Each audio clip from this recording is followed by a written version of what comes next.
Hola, ¿qué tal? Soy Paula y espero que estés teniendo un muy buen día. Antes de empezar el episodio de hoy, quiero hacerte unas preguntas, sobre todo si tienes un proyecto o una empresa. ¿Tienes la sensación de que podrías estar haciendo más con tu marketing? ¿No sabes cómo crecer de forma orgánica? ¿Sientes que tu web no convierte? ¿O te parece que los perfiles de marketing son caros y difíciles de encontrar?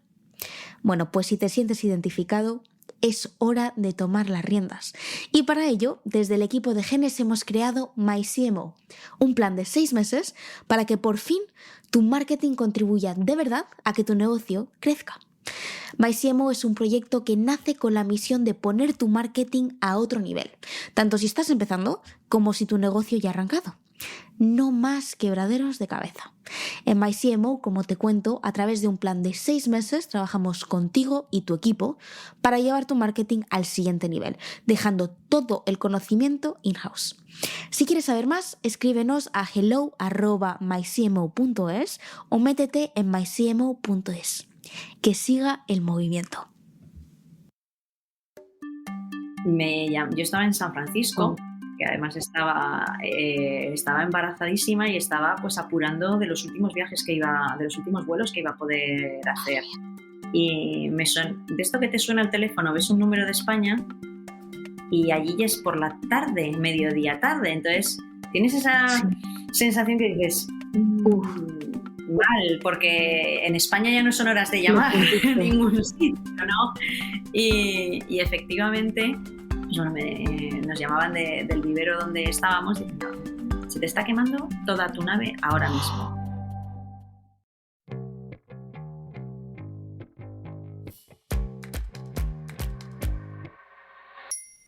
Desde Genes, esto es Cómo lo hice, un programa en el que entrevistamos a innovadores, emprendedores e idealistas españoles sobre las historias que detrás de los movimientos, proyectos y marcas que crearon. Soy Paula Fernández y en el episodio de hoy te contamos cómo Libelium, una empresa de Zaragoza, pasó de ser spin-off de la universidad a ser líder del Internet de las cosas y tener presencia en 120 países.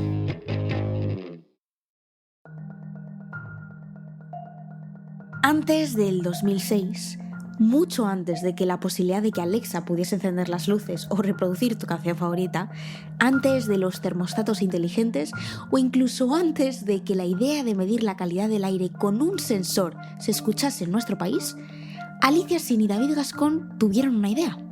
¿Por qué no usar los algoritmos que hacían posible el intercambio de información en las redes de comunicación para otras cosas, como por ejemplo electrodomésticos o la agricultura?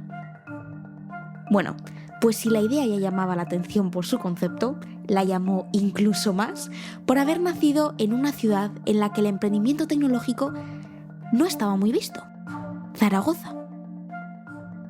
Libelium es una empresa tecnológica que diseña y fabrica soluciones para hacer posible el Internet de las cosas. Y por si no sabes lo que es, el Internet de las cosas son todos los sistemas de dispositivos físicos que reciben y transfieren datos a través de redes inalámbricas en las que la intervención humana es mínima. Y los tipos de objetos o dispositivos podrían ser cualquiera, desde sensores y dispositivos mecánicos hasta objetos del día a día como pueden ser frigoríficos o el calzado o la ropa. A día de hoy, básicamente cualquier cosa que se pueda imaginar se podría conectar a Internet. Bueno, lanzar una empresa en Zaragoza en 2006 implicaba, para empezar, menos competencia. Aunque para ser honestos, en España nadie estaba haciendo lo que ellos querían hacer.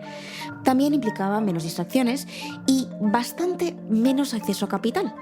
De hecho, los dos fundadores no tuvieron inversores hasta el 2021, 15 años después de haber fundado Libelium. Muchos dirían que eso hace las cosas más complicadas, y aunque unos pueden estar de acuerdo, lo cierto es que durante todo ese tiempo, Alicia y David no tuvieron a nadie que les controlase y tuvieron mucho tiempo para probar cosas nuevas, equivocarse y crecer. Alicia y David se conocieron en la universidad, donde ambos estudiaban ingeniería. Nosotros hemos hablado con Alicia, quien a día de hoy, a pesar de que su empresa está presente en 120 países, sigue viviendo en Zaragoza, donde nació, creció y estudió. Yo tengo unos recuerdos siempre de ser una persona muy casera, ¿no? Y eso hacía que yo siempre estuviera con mis proyectos, ¿no? Llegaba a casa y me ponía, pues bueno, a estudiar mis cosillas, a hacer mis dibujos, mis proyectos internos o lo que se me ocurría, ¿no? Pero sí, sí, de estar en casa. ¿Qué te gustaba cuando eras pequeña? Bueno, pues yo me inventaba un montón de cosas, ¿no? Dicen que están los niños más de juego simbólico y los niños más Ujú. de construir cosas y demás. Pues yo creo que era un poquillo más de este tipo, ¿no? Pues me inventaba pues me voy a inventar que estoy construyendo una tienda. Pues y voy a hacer bolsos. Pues me ponía a hacer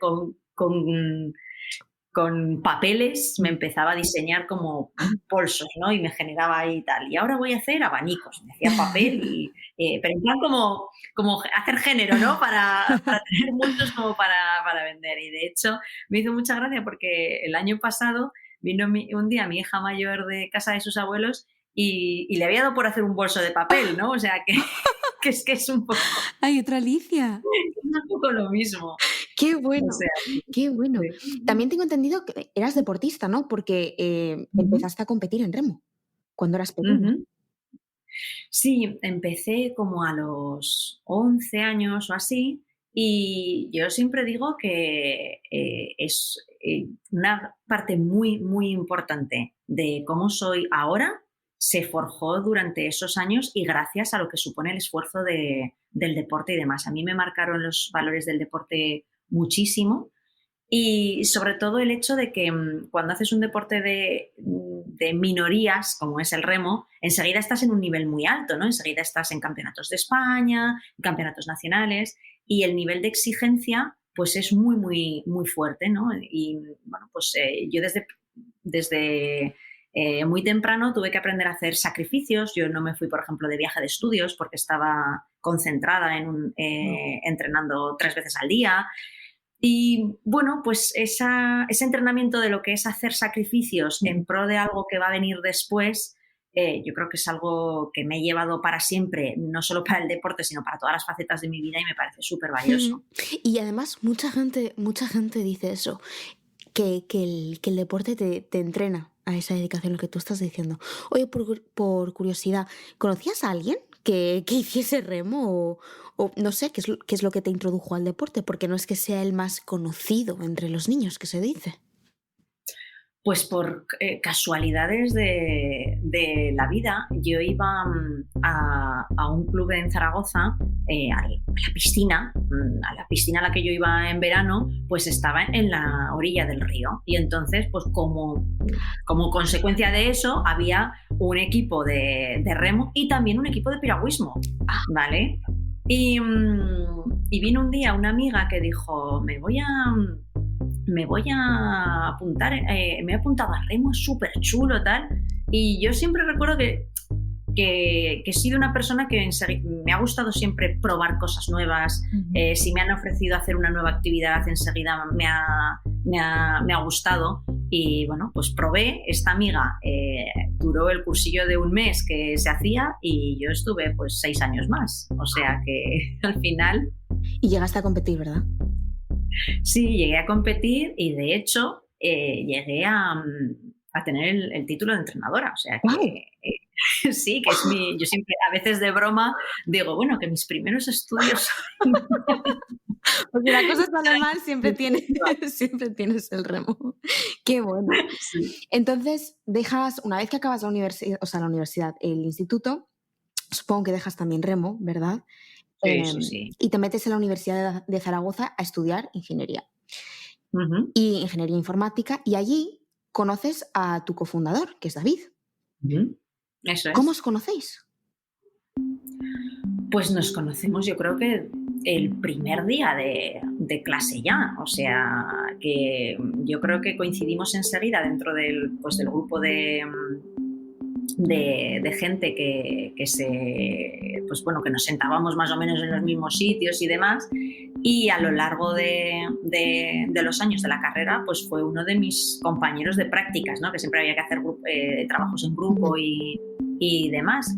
Y bueno, pues al final se convirtió en una relación más profesional, ¿no? Todavía. O sea que... ¿Erais amigos? De esto que se dice que os llamáis para salir el fin de semana o yo qué sé, os tomáis algo después de clase.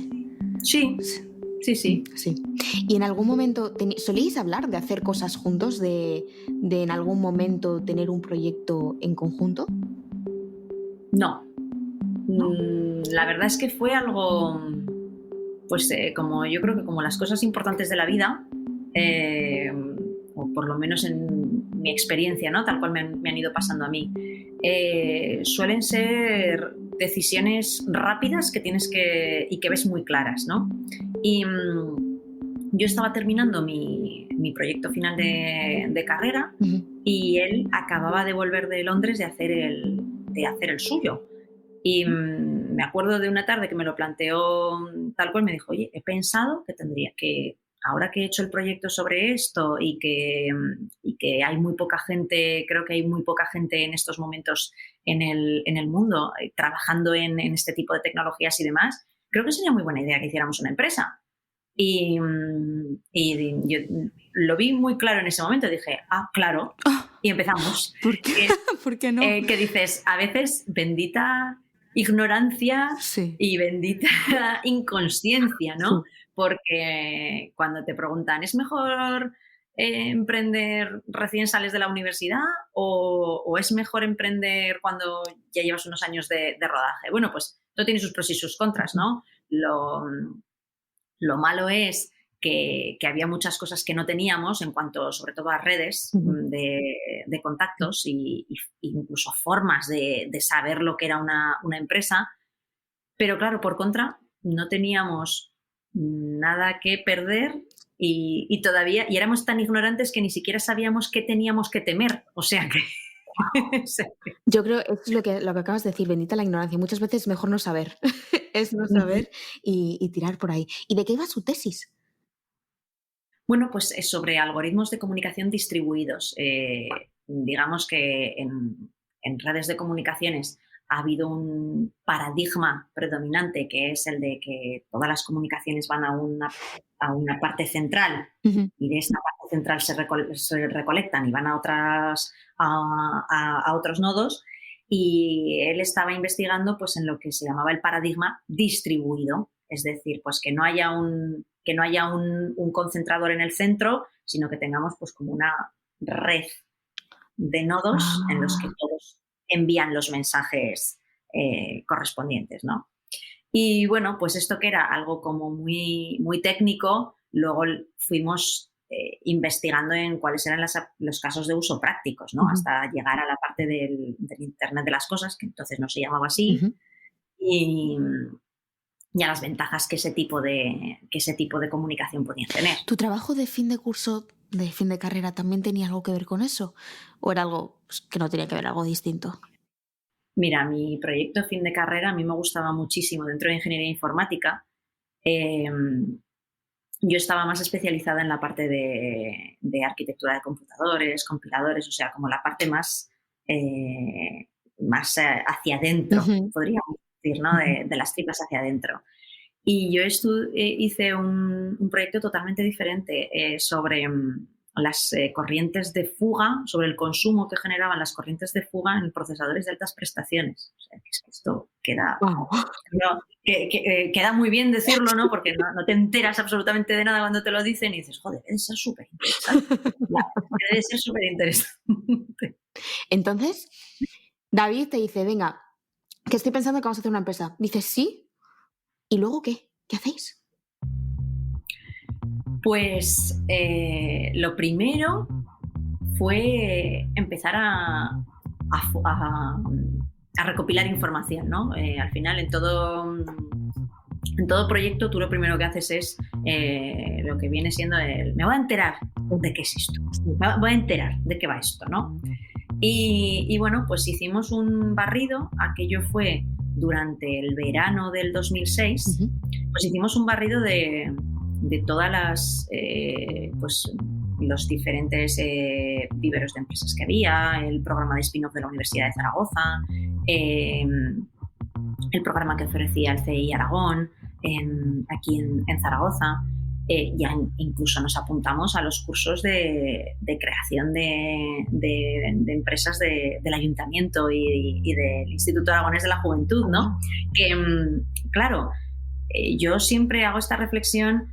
En 2006 el ecosistema emprendedor no era el que hay hoy, ¿no? Tú hoy, 16 años después, hablas de emprendimiento en una ciudad mediana como Zaragoza y tienes diferentes incubadoras, tanto públicas como privadas, para elegir. Y además, en todas ellas te vas a encontrar proyectos tecnológicos de un alto potencial de crecimiento, va a haber un ecosistema muy relacionado pues, con la captación de inversión, etcétera, etcétera. Pero nosotros íbamos a clase en aquel momento, lo que había era pues, gente que iba a montar un bar, gente que iba a montar un taller de chapa y pintura, despachos de profesiones liberales, ¿no?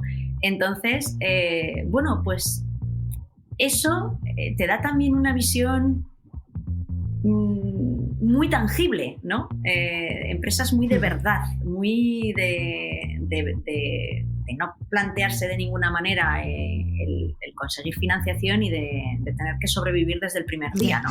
Y yo creo que al final, pues todas las circunstancias por las que tú vas pasando te van marcando.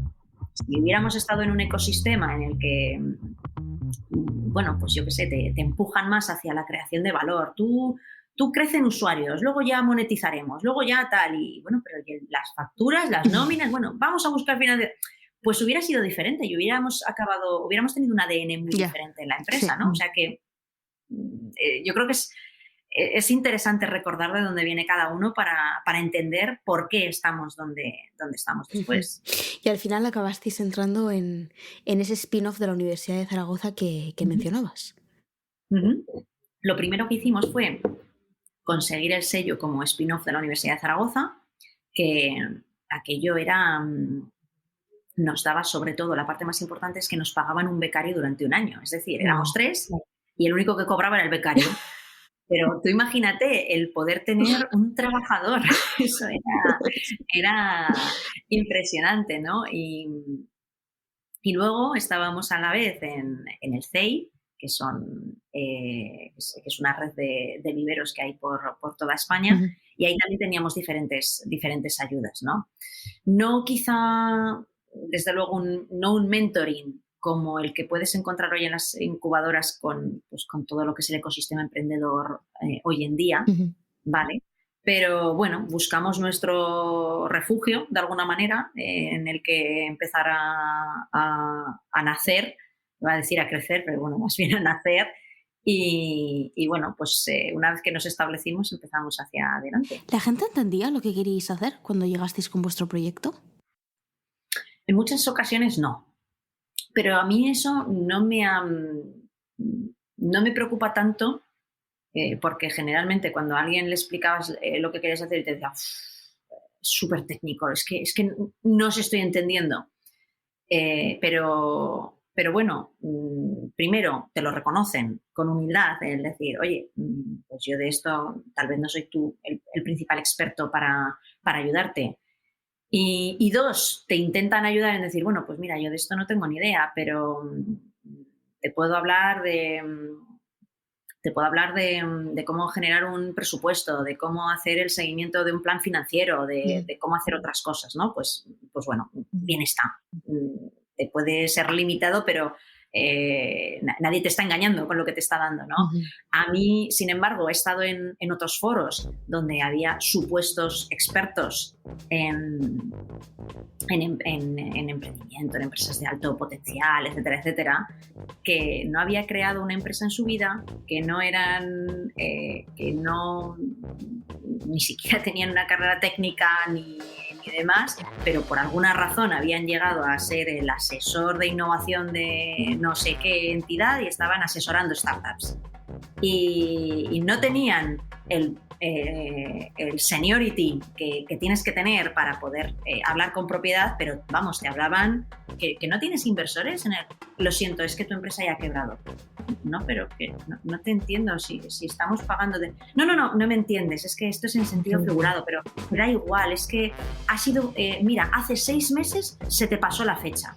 Y yo, ¿hace 6? ¿Por qué hace 6? O sea, entonces, hay que escuchar a todo el mundo, cuantas más personas escuches, más enriquecedor va a ser todo, pero tienes que tener muchísimo criterio propio, ¿no? Y yo decía, jolín, pues si este incompetente pilla a alguien que tiene una buena idea, pero está en ese momento de inseguridad que muchas veces puede tener un emprendedor, igual este va y se carga un proyecto que con sus frases gratuitas se carga un proyecto que podía tener potencial, pues por esto, ¿no? Sí. O sea...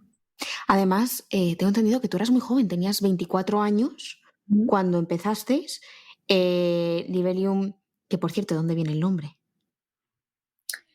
Pues Libelium viene de que lo mismo que estábamos hablando antes de las redes distribuidas, eso es algo que se toma del ejemplo en la propia naturaleza. Los insectos, cuando se comunican entre sí, se hacen enjambres y se comunican repitiendo los mensajes que reciben, ¿no? Pues uno dice, por aquí hay comida, pues cada uno que recibe, por aquí hay comida, por aquí peligro, por allá, depredadores, pues, y así pues extiendes todo el mensaje en toda esa red, ¿no? Y de ahí venía esta otra forma de mandar los mensajes dentro de una red de comunicaciones. Entonces, pensamos que tenían que ser insectos, este fue el punto súper friki del proyecto. Y dices, hombre, pues vamos a pensar en el logo, porque, claro, los insectos, pues tendrá que ser una palabra bonita, tendrá que ser algo que en el logo quede chulo, no lo vamos a llamar mosca o libélula. Y así Libelium, que es como si fuera en latín y parece que se pronunciará fácil en inglés y en español y demás. De ahí. Eso es muy importante, eso es muy importante. Veo que tienes un collar con lo que parece una libélula, ¿no? Sí, bueno, tengo muchos, me regalan la gente siempre que... Un regalo muy recurrente, muy socorrido. Muy bien, muy bien. Siempre un brand que se dice.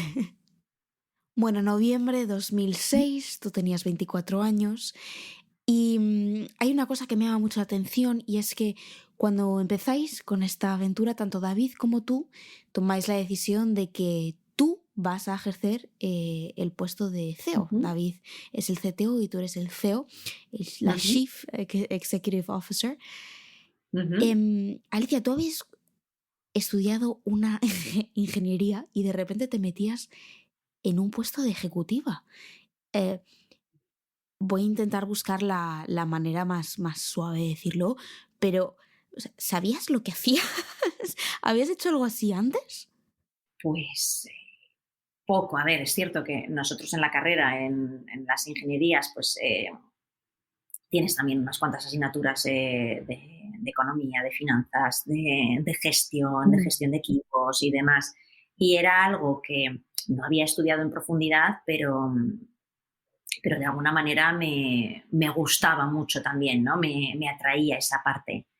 Y bueno, pues yo lo que hice fue intentar formarme, pues desde cursitos pequeños que iba viendo hasta luego pues programas un poco más estructurados que hice después en SADE, en IS, en la Yates Business School de Cambridge, todo cositas pues que, bueno, pues que han sido oportunidades de formación que han ido surgiendo y que yo creo que he tenido la suerte de poder ir aprendiendo siempre desde un punto de vista súper práctico, ¿no? Porque he ido buscando formación en justo los aspectos que necesitaba en cada momento.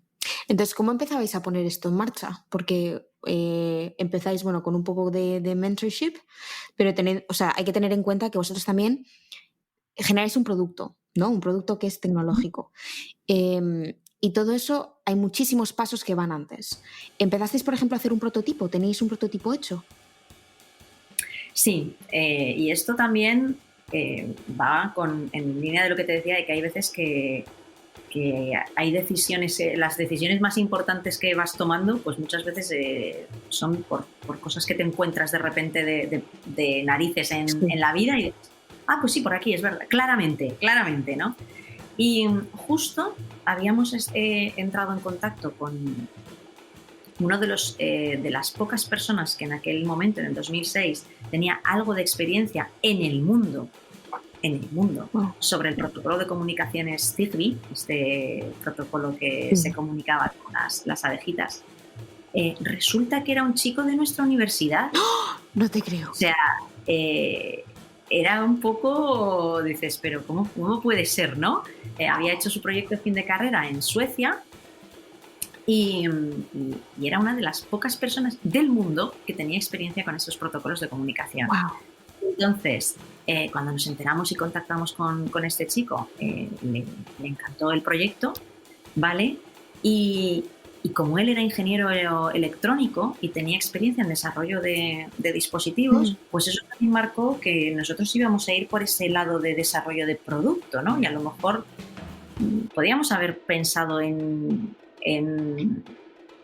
hacer proyectos o en hacer software o en hacer otra cosa, pero de alguna manera pues tú vas evaluando en cada momento qué herramientas tienes a tu disposición y cómo contribuyen a la visión que tú tienes en el muy largo plazo, ¿no? Porque sí, nosotros empezamos con una visión que era que todos los objetos pudieran estar conectados a Internet y que pudieran mandar, que pudieras unir ese mundo físico con el mundo digital y que un trabajo pudiera sentir, una acera te pudiese hablar de cuántas plazas de aparcamiento libre hay, etcétera, etcétera.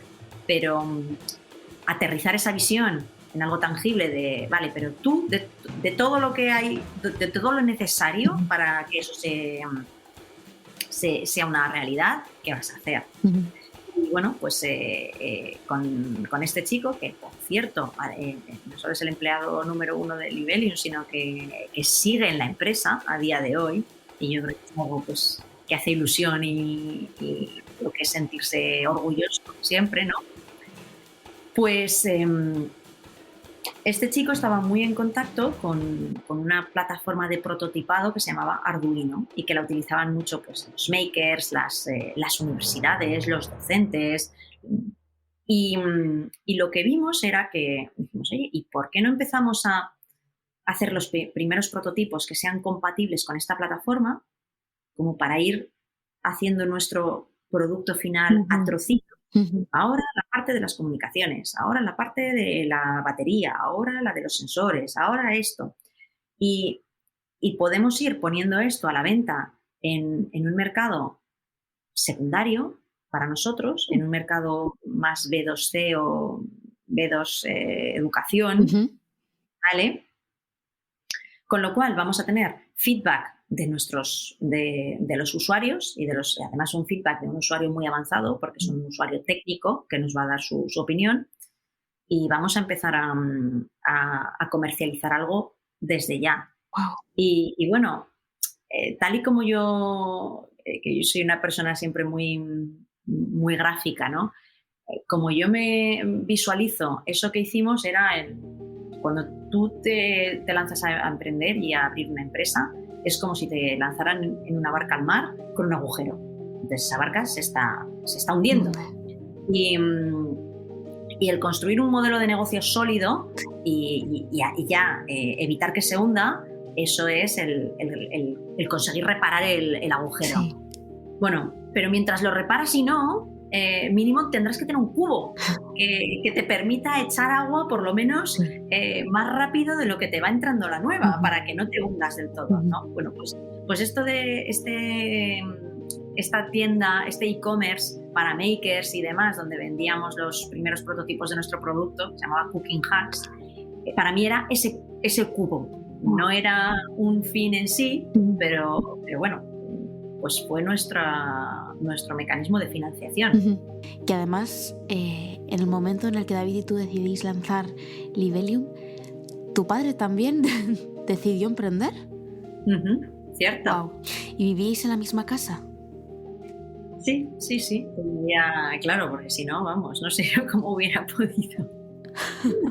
Madre mía, tu madre y tu hermano con 2 emprendedores en casa, ¿compartís noches en vela o cómo iba la cosa? Bueno, pues la verdad es que sí que sí que hemos compartido muchas experiencias, ¿no? Porque eran cosas muy diferentes. Eh, el proyecto de emprendimiento de mi padre venía pues de un management buyout que hizo el equipo directivo de la empresa en la que él había trabajado toda su vida. Y bueno, pues eran unos retos muy diferentes a los que teníamos nosotros, que es que estábamos empezando de cero, ¿no? También yo creo que una de las cosas que tienen las startups es que tienes muchas alegrías. La gente habla muchas veces de los sinsabores, pero cuando tú empiezas de cero, es que cualquier cosa es una fiesta. Cualquier cosa es algo para celebrar y es una notición y es esa dosis de adrenalina que tienes, ¿no? Cuando tienes un negocio consolidado, yo creo que es más complicado, porque entonces ya has hecho todos los low hanging fruits, ya los has cogido todos y ya no es tan sencillo, pero es más complicado. Hablando de pequeñas alegrías, porque claro, cuando Libelium salió, el Internet de las cosas no era muy conocido y mucho menos en España, ¿no? Siendo completamente honestos. Claro, cuando tú lanzas un producto y el mercado, digamos que no está preparado, que no sabe muy bien de su existencia, puede llevar tiempo esa primera venta. ¿Tú te acuerdas de cuánto tiempo llevó? Ay, pues igual un par de semanas, ¿Sí? ¿eh? No mucho más, sí.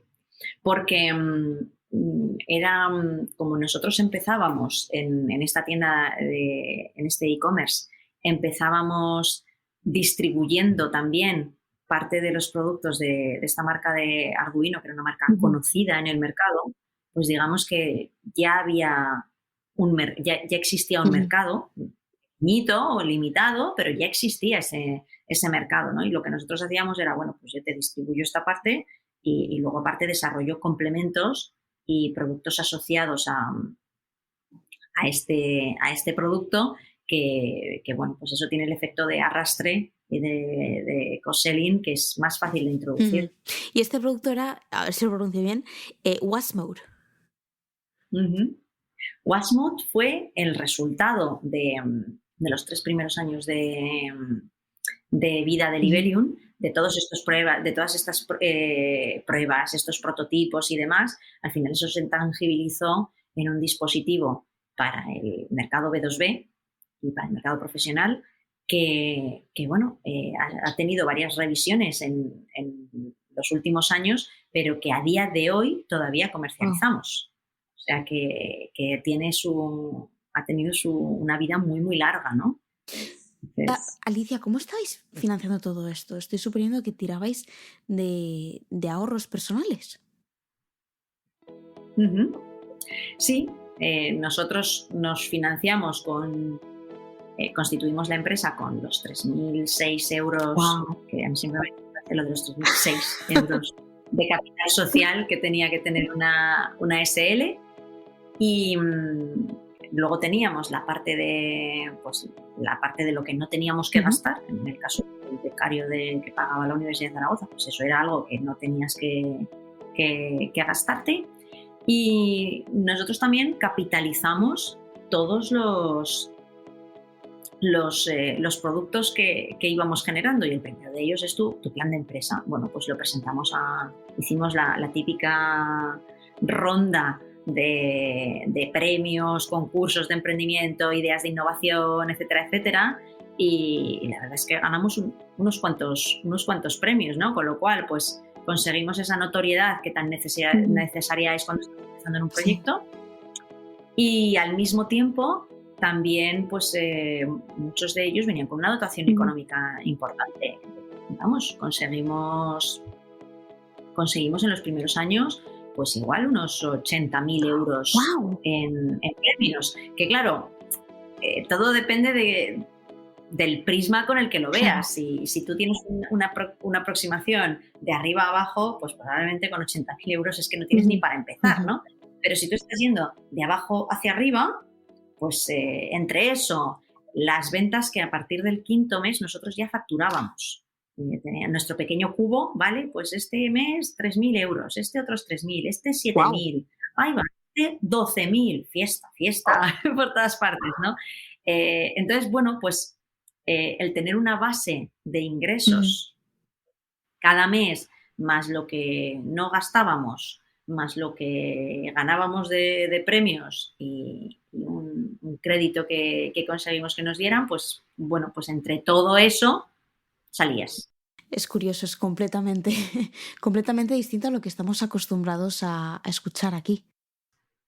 Yo hago también siempre cuando explico esto, siempre hago el comentario del timing, de que el timing es todo, ¿no? Y que yo no creo, no es que yo crea que esa es la mejor manera de hacer empresa, ni muchísimo menos, que a mí la aproximación de desde arriba, ver la foto de todo lo que necesitas para que tu proyecto escale y buscarle la financiación, pues también me parece muy correcta, pero en aquel momento, en el contexto en el que estábamos y luego, sobre todo con una falta de urgencia, porque realmente el mercado del Internet de las cosas no estaba apenas Ujú. desarrollado. Es decir, había tiempo que es algo que casi nunca hay, casi nunca hay. Entonces, creo que en nuestro caso fue muy singular y que nos funcionó ese modelo de bootstrap precisamente por una cuestión de Ujú. timing. A mí me preguntan, oye, ¿y hoy si montaras hoy Libelium lo harías igual? No, lo haría Ujú. de otra manera, pero también pues porque tengo otra experiencia vital Ujú. acumulada, he visto que he aprendido de errores, he visto cómo hay cosas que intentas hacer para ahorrar o para reducir gastos en el corto plazo que te acaban suponiendo más a la larga. Y mientras tanto, vuestros amigos intentando buscar trabajo, saliendo de fiesta los viernes.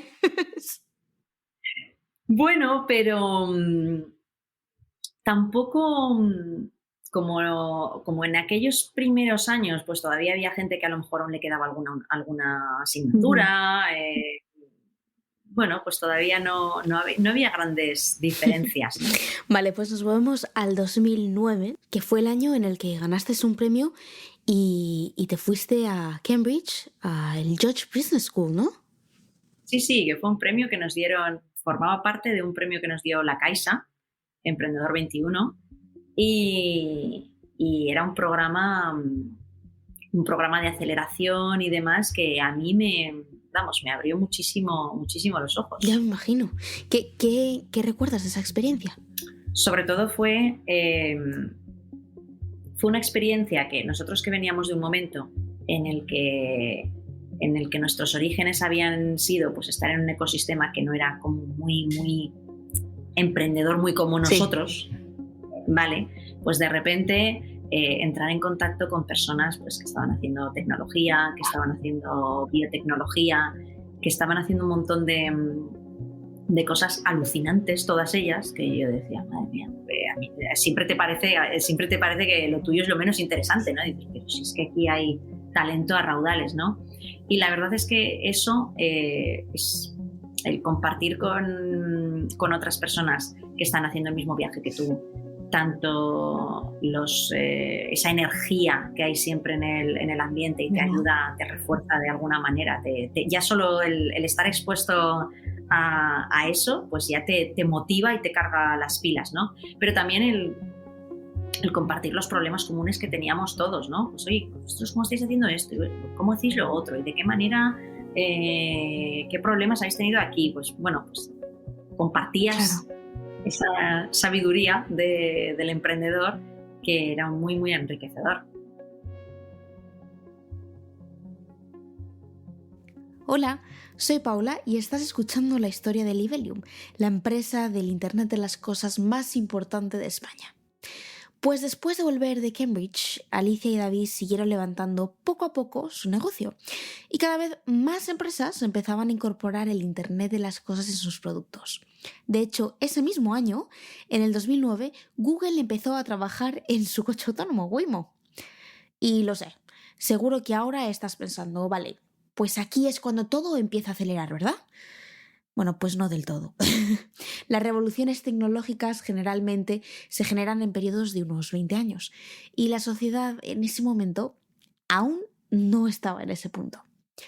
Pero lo mejor de todo es que, aun estando en un mercado completamente nuevo, aun sufriendo un incendio e incluso aun pasando por el primer año de pérdidas, Alicia, como veis, siempre se mantuvo positiva y la verdad es que tenía motivos para ello. Cuando tienes algo tan disruptivo que es capaz de cambiar la forma de hacer en todas y cada una de las Mm, industrias que existen, pues la adopción es muy mm, desordenada. Y en el IoT yo creo que es lo que la principal característica, ¿no? La fragmentación. Todo lleno de pequeñas pruebas con los casos de uso más variopintos y más dispares del mundo. Y, y, estamos viendo realmente un asentamiento de este mercado más bien en los últimos años. O sea que lo que quedaba Y entonces. hasta entonces, claro, si el mercado no avanzaba tan rápido como vosotros necesitabais, ¿hubo algún momento en el que pensabais que no ibais a salir adelante? ¿Que las cosas no se estaban moviendo lo suficientemente rápido? No, yo creo que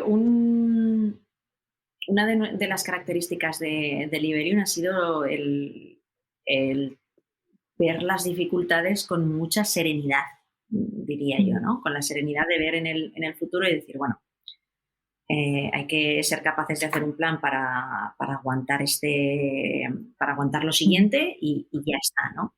Entonces, hemos tenido momentos difíciles y, por ejemplo, pues en el 2014 tuvimos un Sí, incendio. Pero fíjate, justo la semana de antes nos habían dado, yo había recogido el premio Nacional Joven sí. Empresario de la Confederación de Jóvenes Empresarios. Y,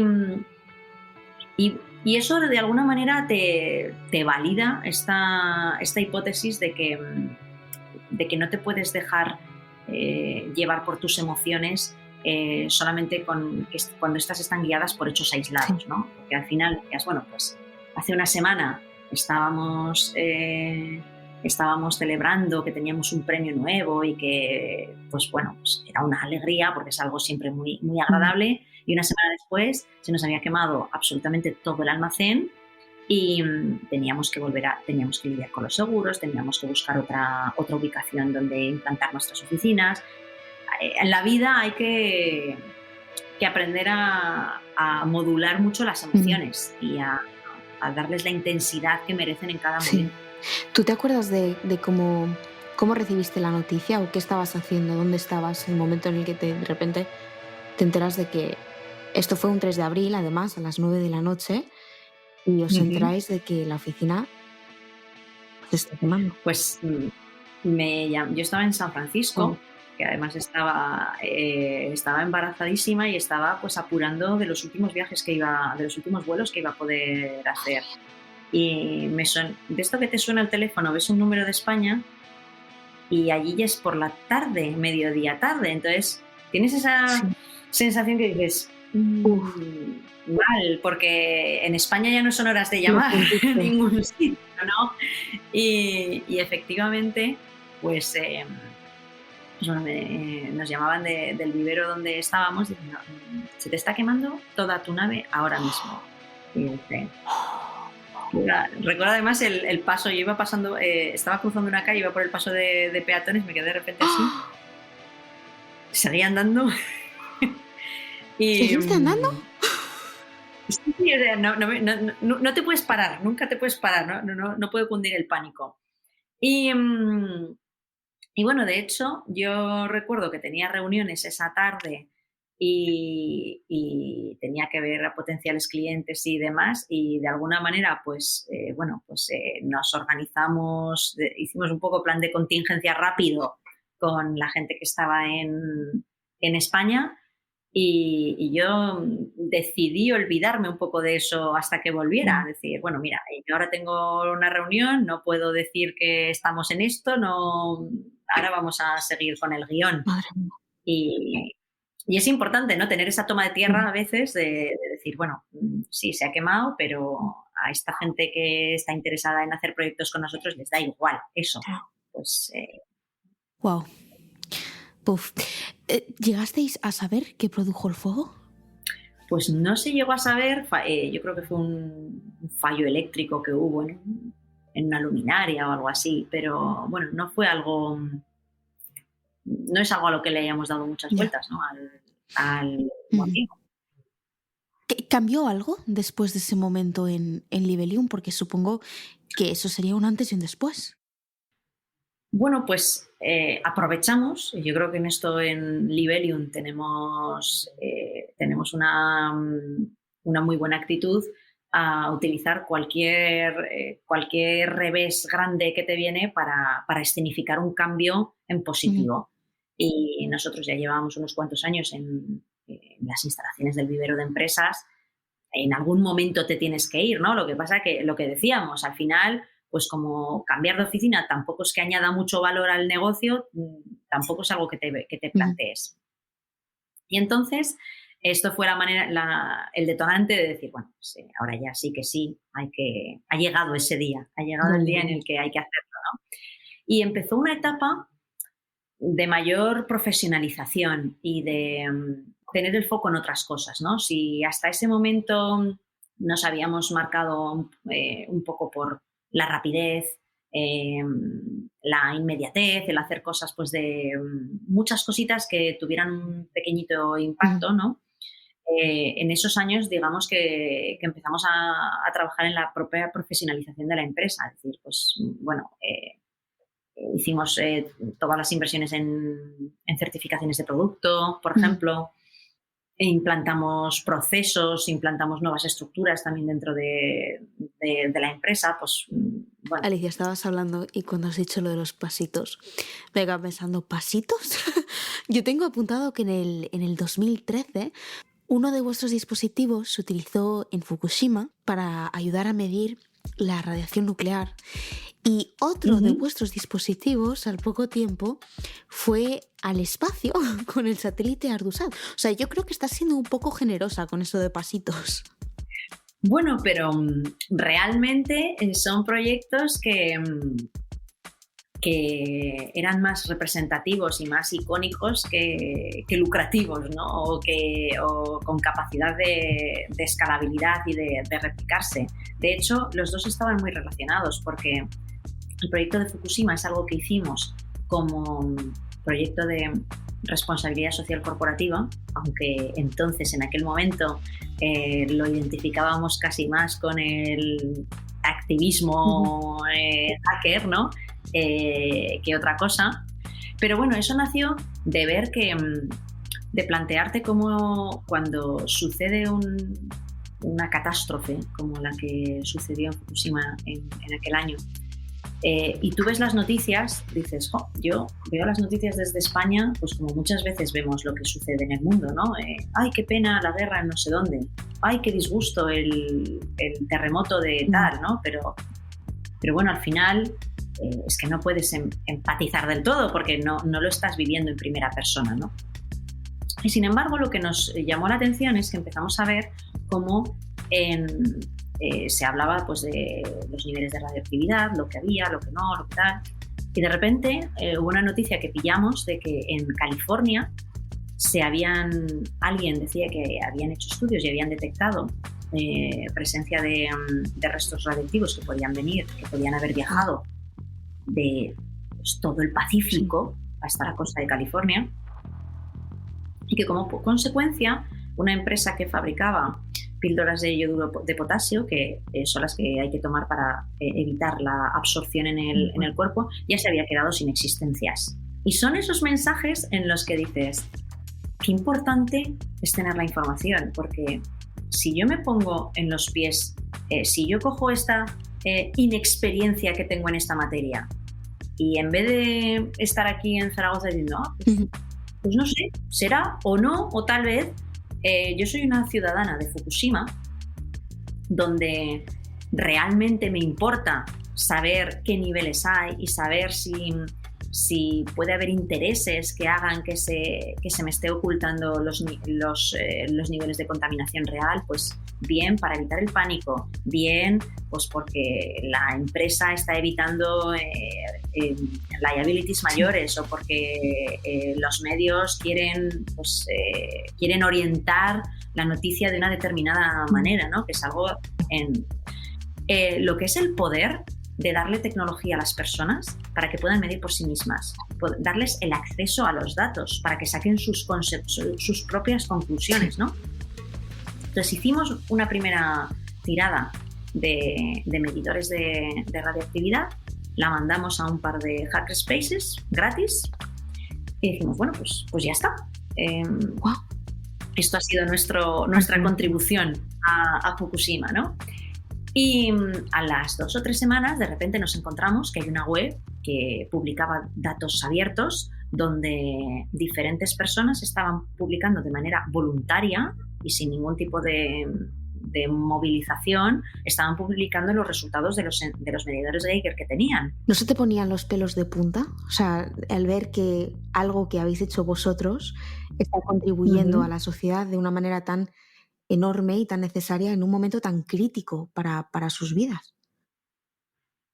Bueno, a mí a día de hoy me sigue pareciendo este pequeño ejemplo que al final fueron poquitos dispositivos, menos facturación y una relevancia muy limitada, pero a mí todavía me sigue pareciendo uno de los ejemplos de Smart Cities más potentes que he conocido, precisamente por ese empoderamiento ciudadano, ¿no?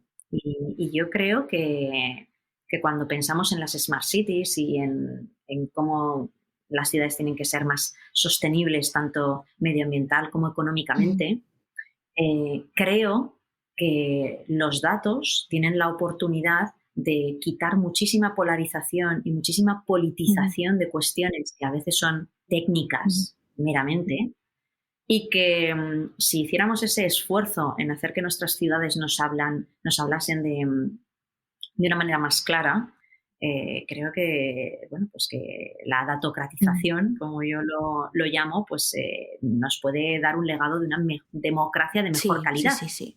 Alicia, quiero parar aquí un momentín porque cuando estábamos hablando antes de que en el 2014 pues se quemó la oficina, tú estabas embarazadísima. Y cuando digo embarazadísima es a punto de dar a luz.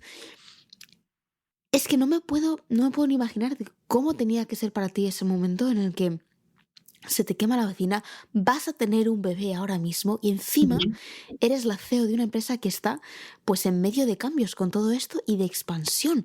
O sea, ¿cómo lo recuerdas? O sea, supongo que tuvo que ser de locos, estresante, por decir algo. Bueno, pues yo lo recuerdo como una época de absoluto caos, ¿no? Y yo creo que también es bueno aceptar las cosas como son. Yo me tomé en mis 2 embarazos, yo me he tomado como 2 semanas de baja maternal.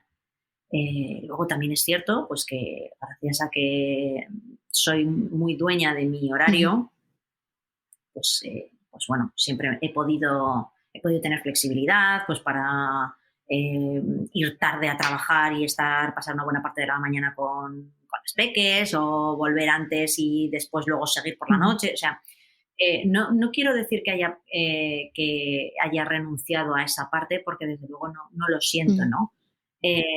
Pero que ha sido muy duro totalmente. Y yo creo que es un mensaje que es una verdad a comunicar a todas las mujeres que están en posiciones similares, ¿no? Que si tú tienes una empresa y estás al frente de ella, pues no puedes desaparecer. Pero vamos, empresaria, emprendedora o autónoma, que es que esto es algo totalmente transversal. A las 2 semanas de haber dado a luz, 2 o 3, ¿estabas en Nueva York otra vez? 4 semanas, sí, cierto. Madre mía. Bueno, Sí. seguiste haciendo un trabajo increíble. Los siguientes años nació Marketplace y MySignals o MySanos. El Financial Times os considera una empresa unicornio, que es básicamente a lo que cualquier otra startup puede aspirar, ¿no? Tú estabas recibiendo un montón de premios, pero llega el 2016 y por primera vez en toda vuestra historia como empresa dejáis de crecer eh, y empezáis a tener pérdidas.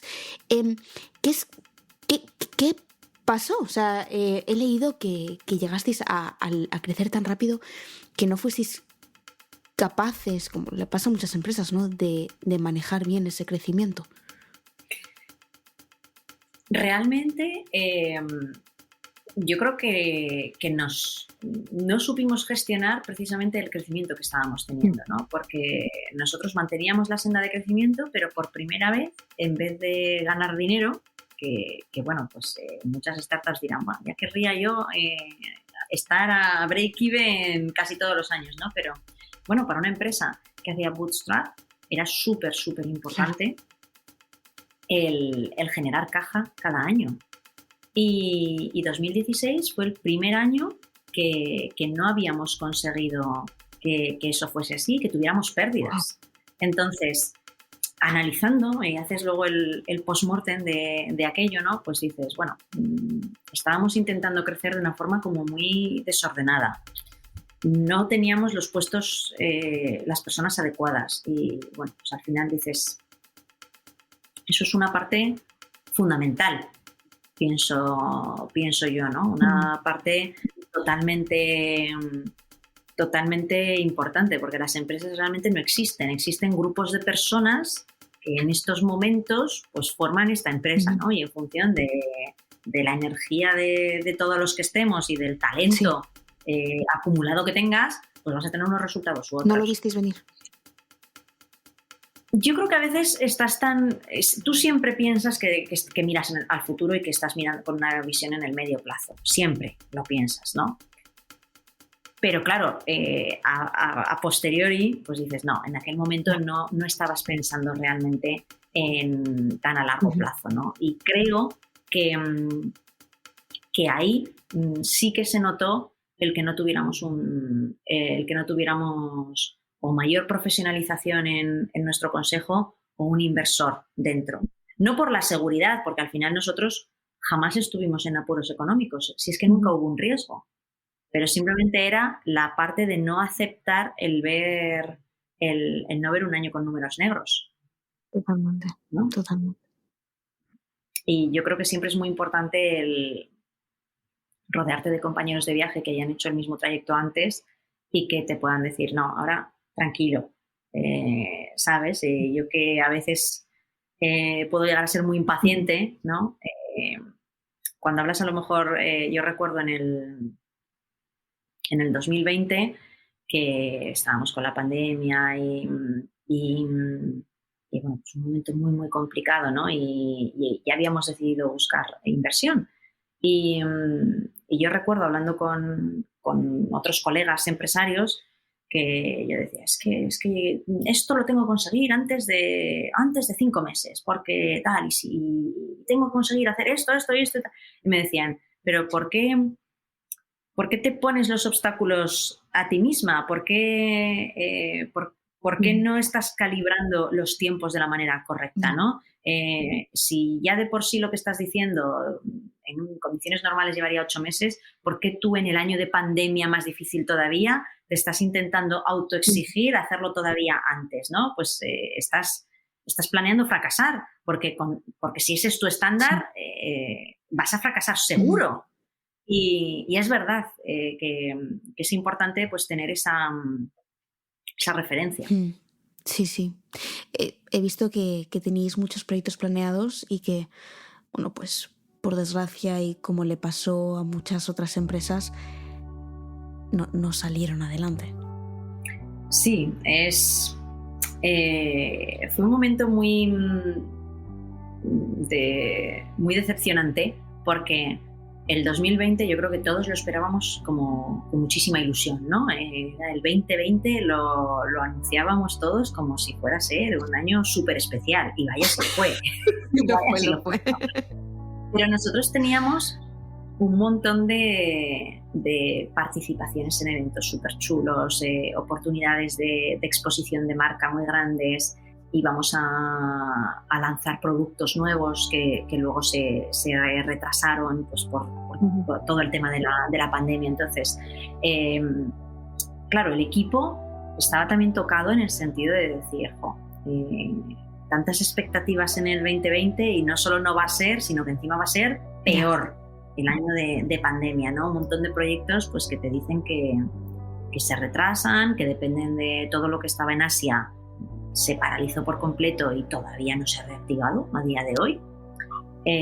Proyectos en Europa, pues lo que dependía de administración pública también te decían que de momento todo se paraba, y en muchas empresas la medida de contingencia que hicieron fue de momento paralizamos inversiones y luego ya veremos, ¿no? Porque cuando estás en un momento tan incierto es complicado. Nosotros tuvimos la suerte de estar preparados para el teletrabajo. Todo el mundo tenía un portátil. El 13 de marzo del 2020 todo el mundo se fue ese viernes a su casa con un portátil. Wow.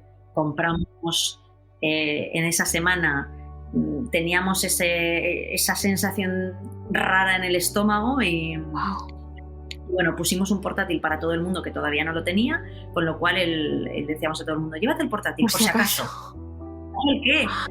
Por si acaso, no sé, nunca se sabe, por si acaso, ¿no? Y bueno, pues el día siguiente se declaró el estado de alarma y ya empezamos a trabajar, ¿no? Pero es cierto que esa parte de soledad que tienes a veces, cuando hablan de la vulnerabilidad de los líderes y demás, digo, bueno, yo no estoy muy de acuerdo en esas teorías. Yo creo que la gente no quiere, especialmente en momentos difíciles, no quiere ver la debilidad de las personas que supuestamente están al mando, ¿no? Sino que tienes que intentar sacar lo mejor de ti en ese momento y transmitir calma, transmitir un plan y una confianza absoluta en que sabes lo que estás haciendo, que lo puedes hacer y que lo vas a hacer y que de aquí saldremos todos, ¿no? Pero bueno, yo creo que a nivel de liderazgo de equipos fue un año de lo más retador para todos, vamos, para todos. Eso sin duda.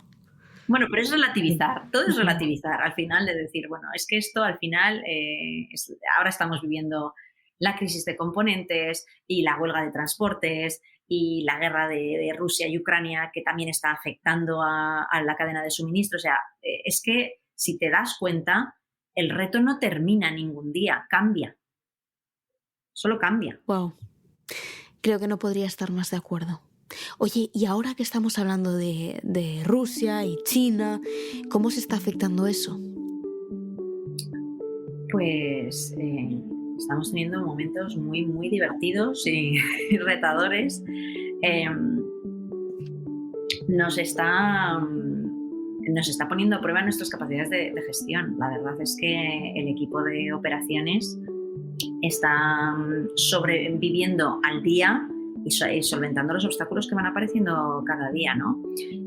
A efectos tangibles, pues nosotros hemos más que triplicado nuestro inventario, porque necesitas asegurar el poder garantizar a tus clientes que van a tener suministro, ¿no? Pero aún así estamos rehaciendo procesos que tienen que adaptarse a la realidad de hoy, ¿no? Tú no puedes cambiar tus precios una vez cada trimestre. Tienes que tener un mecanismo de screening, de costes, porque en cualquier momento no es que las materias primas cambien en un 2 o un 5%, ni siquiera un 10%. Es que a lo mejor te anuncian hoy que desde que a los pedidos que tienes en marcha les van a aplicar un 20% de incremento. ¿20%? Sí, y 3 semanas después te dicen que a los siguientes que hagas les van a aplicar un 40% sobre el nuevo 20% extra. Esto está pasando hoy. Eso es destroza. Eso destroza a cualquiera, ¿no? Y tienes que tener también pues más que nunca una transparencia total con tus clientes para que sean conscientes, para que transmitas de una manera correcta lo que a ti te está llegando, ¿no? Porque al final, pues cuando a mí me cuentan mis fabricantes de sensores que nos hacen esas subidas, pues yo tampoco estoy pensando, ay, mira qué listos, ¿no? Ahora van a ganar mucho más y pues ¿por qué no hago yo lo mismo, no? Sino que al final ves que estamos en un clima de escasez y quizá era inevitable que esto sucediese, ¿no? Desde un punto de vista de poner el precio correcto que pagamos a nivel de sostenibilidad por muchas cosas. Ya, claro.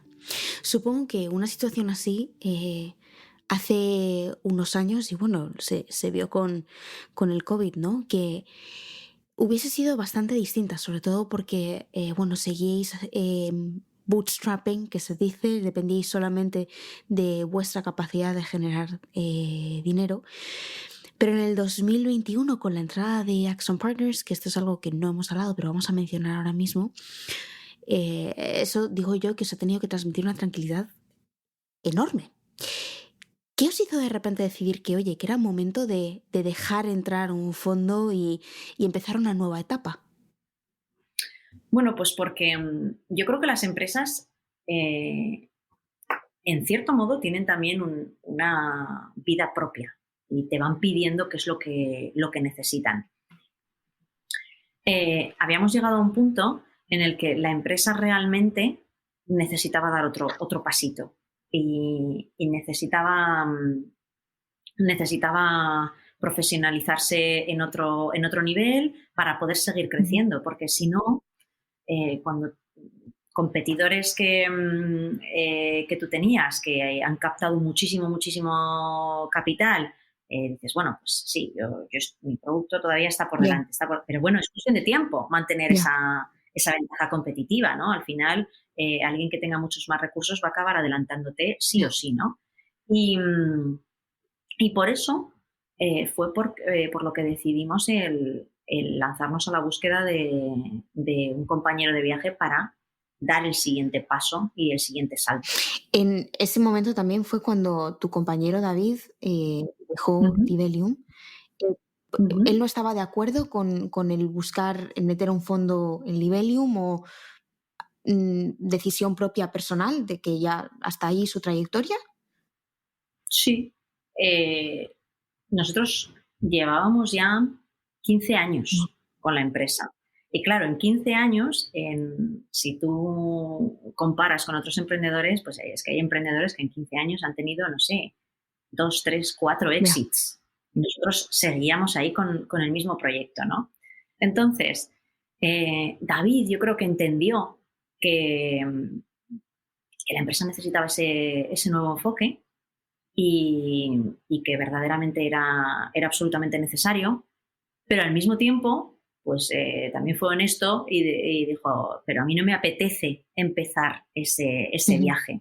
Y bueno, pues lo solucionamos entre nosotros y eso fue en diciembre del 2020 y yo me quedé temporalmente como única propietaria, pero siempre con la vista puesta en este proyecto de inversión, ¿no? Y también iba a ser mucho más sencillo de explicar a un fondo pues lo que estaba haciendo y la idea de proyecto que tenía para el futuro.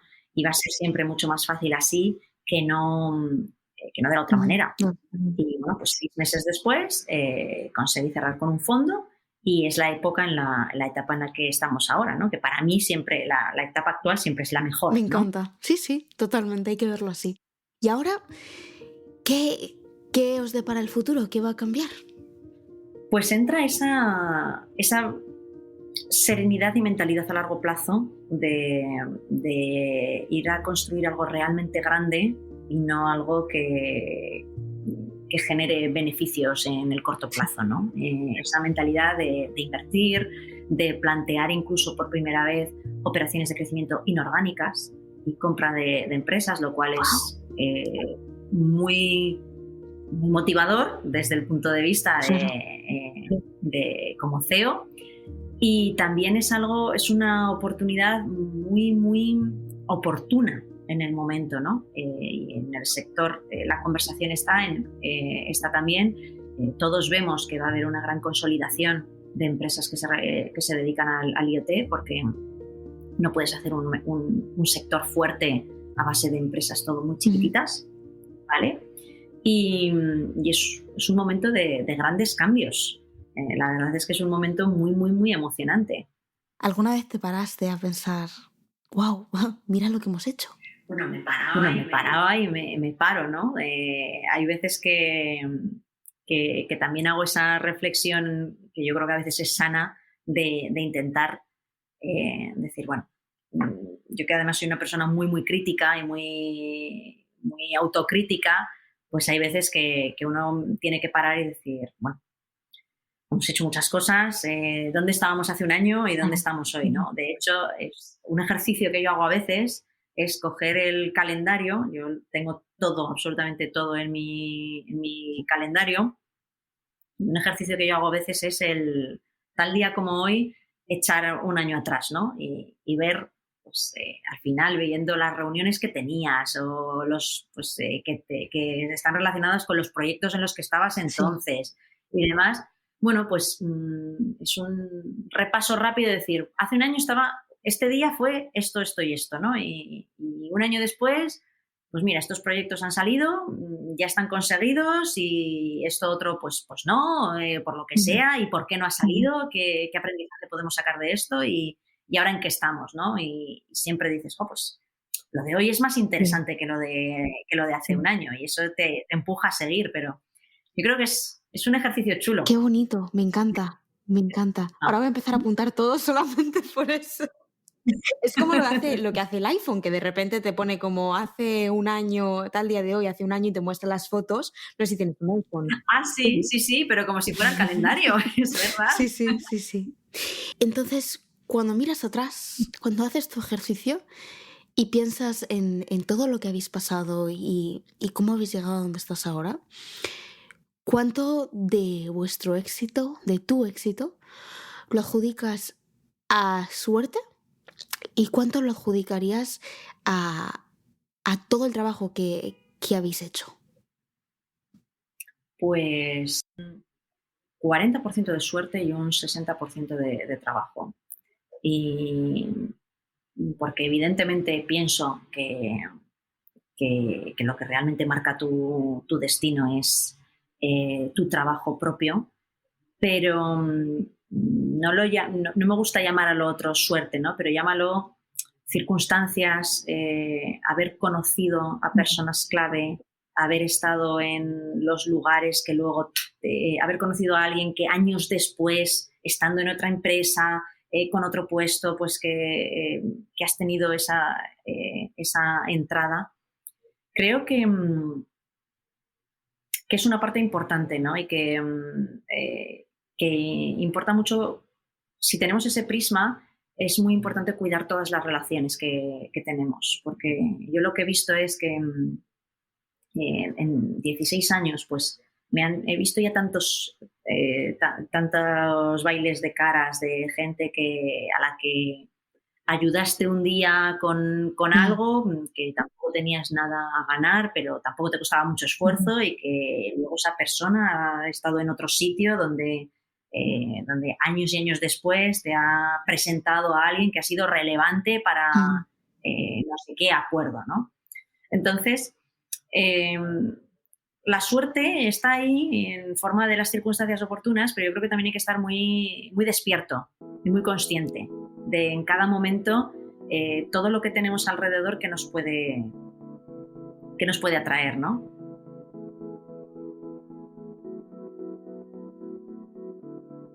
Hey, muchas gracias por escucharnos esta semana.